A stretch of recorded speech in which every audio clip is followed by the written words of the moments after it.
हाय Shahrukh sir, hello. Misbah Shams bag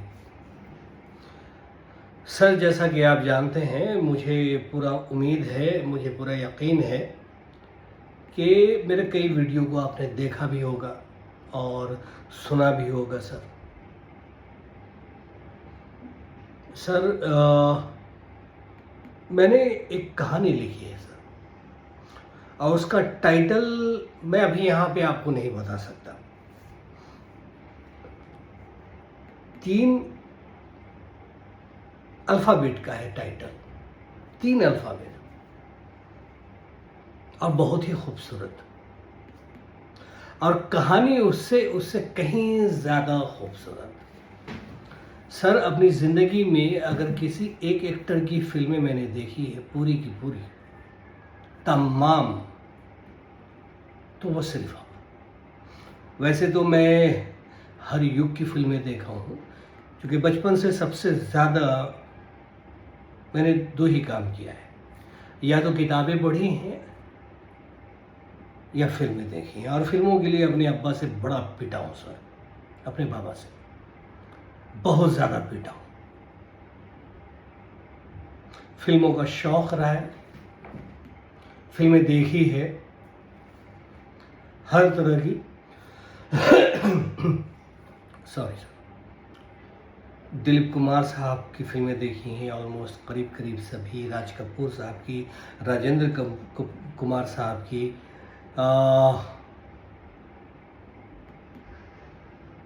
Jitendra साहब की, देवानंद साहब की, बहुत की।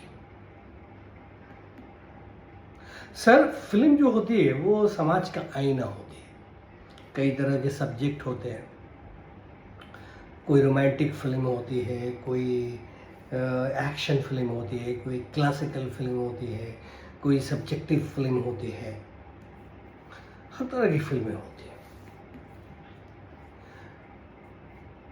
सर, चूँकि मैं कुछ साल गल्फ में भी, यानी दुबई और सऊदी में जॉब कर चुका हूँ, अच्छे पोस्ट पे पढ़ लिखा हूँ, तो जाहिर सी बात है अच्छे ही पोस्ट पे काम किया हूँ। तो वहाँ कुछ मेरी इजिप्शियन से मुलाकात हुई प्रोजेक्ट पे ही। वो लोग अमिताभ बच्चन को बहुत पसंद करते हैं, इसलिए नहीं कि वो बहुत ग्रेट एक्टर हैं, बहुत बड़े एक्टर हैं और उनका बहुत ज़बरदस्त कोई ऑरा है, नो। सिर्फ एक फिल्म और उसके कुछ सीन की वजह से, और स्पेशली वो जो हज वाला सीन है, हज वाला सीन की इस फिल्म का आपको तो पता ही होगा, आपने देखी है वो फिल्म, मैंने भी देखी है, कुली। बस वो हज वाला जो सीन है, उसी हज वाले सीन ने पूरे गल्फ कंट्री को अमिताभ बच्चन का दीवाना बना दिया। क्या कहते हैं, एक ने पूछा कि okay Misbah, tell me, Amitabh Bachchan is a Muslim? मैंने कहा no, he is not a Muslim, he is a Hindu, but he is a good human being and fantastic actor. तो एक छोटा सा पॉज दिया वो इजिप्शियन ने, और फिर कहा, क्या कहा जानते हैं सर, शाहरुख सर? अल्लाह करीम। वाकई अल्लाह करीम है। अल्लाह किसे जन्नत देगा हम नहीं जानते, आप नहीं जानते, कोई नहीं जानता। ये अल्लाह जानता है कि वो किसे क्या देगा। तो सर, आपने हर जोनर की फिल्में की हैं, हर तरह की फिल्में की हैं।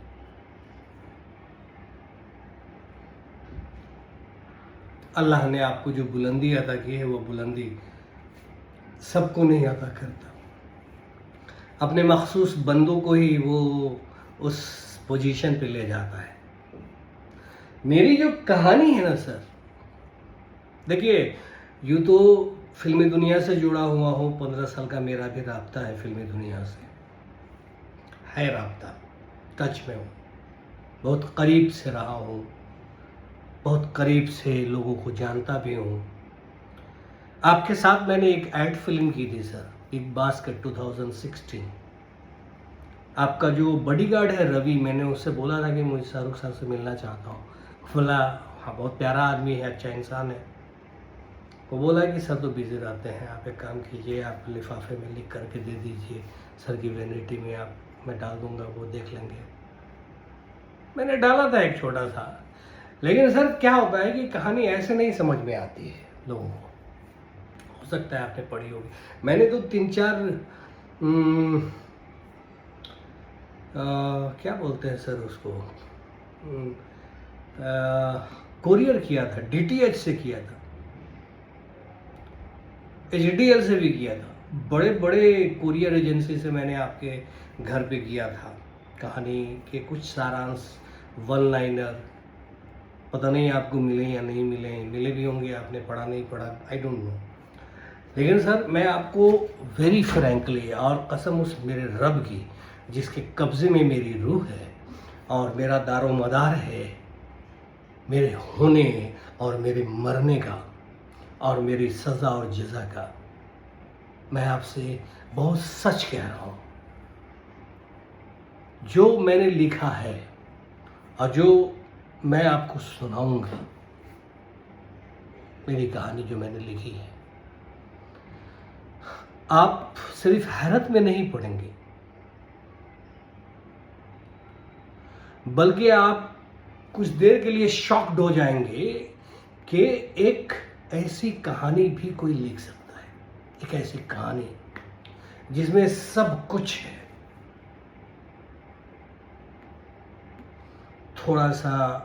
थोड़ी सी मोहब्बत है, हल्की सी, एज बिल्कुल आपकी उम्र के हिसाब से, यानी कहानी जो शुरू होती है आपके 40s से शुरू होती है, यानी आप अपने अराउंड 40s के हैं तभी ये कहानी शुरू होती है सर। और उसमें ये दिलवाले दुल्हनिया दिल तो है पागल है या दीवाना, उस टाइप की मोहब्बत का नहीं है, ये बहुत मैच्योर मोहब्बत है। मैं पूरी खुल के नहीं बता सकता अभी, लेकिन जब आप मौका देंगे तो मैं बताऊंगा कि क्या है। और वहाँ से कहानी फिर जो ग्राफ पकड़ती है वो आपकी मोहब्बत नाकाम हो जाती है वहाँ पे, यानी वो ब्रेक हो जाती है, वो कुछ है बहुत ख़ास है। फिर आप एक सफ़र करते हैं, सफ़र यानी जर्नी। उस ज़माने में बॉम्बे हुआ करता था, मुंबई नहीं। 90s मिड 90s से कहानी शुरू होती है और 10 साल आगे तक, 15 साल आगे तक जाती है। इसी दरमियान में इस कहानी में आप सफ़र करते हैं दुबई का, साउथ अफ्रीका का और दीगर कंट्रीज़ का, नेपाल का, बिहार का। बिहार है लेकिन वो टिपिकल बिहार नहीं है। बिहार में लोग जींस टी शर्ट वाले भी हैं, लुंगी धोती वाले भी हैं, कुर्ता पैजामा वाले भी हैं। मेरा कैरेक्टर क्या है वो मैं जान रहा हूँ, जो मैं बताऊंगा आपको सर। और ये इतना एक दूसरे से वेल कनेक्टेड है कि कहीं पे कुछ एक्स्ट्रा या मतलब एग्जैजरेट करने की ज़रूरत नहीं। इतना स्मूथ, इतना सोल, इतना नेचुरल, इतना वेल क्राफ्टेड है कि देखने वाले जब ये फिल्म की शक्ल में पर्दे पे देखेंगे तो अपनी आँख को ब्लिंक तक नहीं करेंगे। और मेरा ये मानना है सर कि सिर्फ हिंदुस्तान में लगभग 1000 करोड़ टच कर जाएगी, apart from India. Bangladesh, Pakistan, Nepal, इसमें ये अराउंड 500 करोड़ का बिजनेस करेगी और ग्लोबली ये आपको पूरा 2000 करोड़ का बिजनेस करके देगी। मैं हवा में बात नहीं कर रहा हूं sir, very honestly and very confidently I am telling you all this and I am very sure about it. और मैं चाहता हूं कि आप मुझे सुने, बड़ी मेहनत से लिखी है। और ऐसी कहानी बॉलीवुड में कोई भी ऐसा राइटर नहीं है जो ये क्राफ्ट कर ले, ये सोच ले, अपनी थॉट में पैदा कर ले। सर देखिए, हर इंसान की अपनी कहानी लिखने का अंदाज होता है। करण जौहर फिल्में बनाएंगे तो वो शहर से रिलेटेड फिल्में बनाएंगे। ज़्यादातर जो शहर में है वो लगभग 25-30 साल उसके बाप यहाँ रह गए तो फिर बेटा यहाँ रह गए। हम लोग गांव से जुड़े हैं सर, और एक कहानी जो गांव से पिकअप होती है, पिक करती है, और उसके बाद वो मल्टीपल कंट्रीज घूमती है, और ये एकदम बहुत चीज़ें बहुत कहीं ना कहीं से सच से रिलेटेड है, ट्रुथ से। सर मेरा अपना एक सपना है, मेरे गांव में मुझे एक बेहतरीन एक स्कूल खोलनी है, जूनियर केजी से लेकर स्टैंडर्ड 12 तक की। मैं मुलाजमत करता हूँ एक कंपनी में, जिससे मैं ठीक ठाक कमा लेता हूँ, लेकिन मैं उससे इतना बड़ा इन्वेस्टमेंट नहीं कर सकता, और इतने बड़े इन्वेस्टमेंट के लिए मुझे करोड़ों रुपए की ज़रूरत है सर। किसी ज़माने में सलीम जावेद साहब स्टोरी राइटिंग करते थे और अपनी कंडीशन पे हीरो से ज़्यादा पैसा लेते थे। मैं उनसे मुकाबला तो नहीं कर रहा हूँ, लेकिन जो मेरी कहानी है, मैं आपसे कोई चार्ज नहीं करूँगा, किसी तरह का कोई मेरा अपना कोई चीज़ नहीं रहेगा। बस जो बिजनेस करेगी फिल्म, उसका 15% मुझे दे दीजिएगा। बस ये मेरी डिमांड इतनी ही रहेगी, इसमें मेरा काम हो जाएगा। मेरे जो सपने हैं, जो चूँकि मुझे 45 एकड़ ज़मीन हायर करनी पड़ेगी, फिर उस पर अपनी स्कूल बिल्ड करनी है, तो उस पर एक लंबा खर्चा है। मैं चाहता हूँ कि मेरे मरने के बाद भी लोग मेरे ख़ानदान को, मेरे माँ बाप को और मुझे याद करें, जाने कम से कम कि कोई एक इंसान था जो एक सोसाइटी के लिए अच्छा काम करके गया है सर। और मेरा आप यकीन करें, अब तक आपने जो गेटअप लिया है सर, अभी 2 फिल्में आपकी देखी थी, पठान और जवान, जिसमें आपका जो गेटअप है, जो सिगार वगैरह है, लेकिन मेरा जो है जिसमें आप सिगार पीते हैं, लेकिन वो सिगार का कॉन्सेप्ट, उसका स्टाइल, उसका एटीट्यूड, उसका जो फेस और उसकी जो चीज़ें हैं बहुत अलग हैं। आप सुनिएगा, कहानी मैं स्टार्ट करूंगा आपको सुनाना, और वहाँ से जो आप झूमना शुरू करेंगे सर, मैं आपको बता नहीं सकता हूँ कि आप कितना झूम जाएंगे, और वहीं पे आप ये फैसला कर देंगे कि this is what you wanted to do, you wanted to have. मैं झूठ नहीं बोलता सर।